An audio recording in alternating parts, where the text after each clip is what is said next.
Here's another email you tweeted out. Hillary Clinton camp email suggests she was naturally pro TPP, but the camp wanted to leave wiggle room to flip flop. So let's go ahead and read that. It says, I want to share our draft letter on trades. And as you recall, the idea here is to use this as a layout of her thinking on TPA and TPP ahead of action on the Hill and a joint letter by all the former secretaries of state and defense. This draft assumes that she's ultimately going to support both TPA and TPP.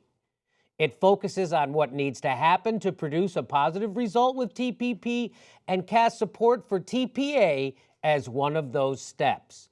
It also says that we should walk away if the final agreement doesn't meet the test on creating 1, more jobs than it displaces, 2, helping the middle class, and 3, strengthening our national security. So come to me, because what this says is that, okay, they're telling you right now how Hillary Clinton is going to pass the TPP, how she's going to switch from being against it right now. Remember, she was for it up until 5 seconds ago when Bernie Sanders made her flip, and she flipped, and then she says she's against the TPP because of the. But what they're saying right here is that the tests she's going to use to see if we could pass TPP are these 3. And if the TPP meets these 3 tests, she'll endorse it. And she'll say, oh, well, it creates more jobs than it displaces. And it helps the middle class. And it strengthens our national security. Those are the 3 tests. So if the TPP does those 3 things, Hillary Clinton will support it. Do you notice what's missing from there? First of all, what's missing from there? Climate change. The environment. There's no environmental test for the TPP because we all know the TPP is horrible for the environment and it speeds up climate change. And she's already said she's going to export fracking around the world, which is also in these emails. Right. So they're laying out to you. So when if Barack Obama, the Democrat right now who's trying to pass the TPP, he's going to try and push it through in a lame duck.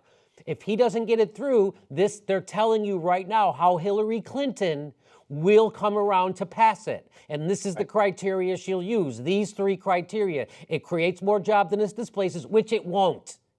That's just a lie. It's not going to do that. 2, it will be good for the middle class. It won't. It will be bad for the middle class. And number 3, they said if it strengthens our national security, we don't need to strengthen our national security anymore. We already spend $1.5 trillion a year on our national defense. So I thought that was pretty interesting. You obviously tweeted that out, so you're familiar with it. What are your thoughts on it, Jordan?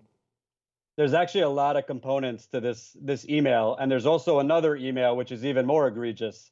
I think I sent it to you, so if your guys have it, I'll just tell you what it was. But her campaign is essentially saying she needs to adopt the anti-TPP position because, quote, we'll get eaten alive by progressives and labor if she sticks with the pro-TPP position. It's quoted in the email, we'll get eaten alive if she comes out as for the TPP.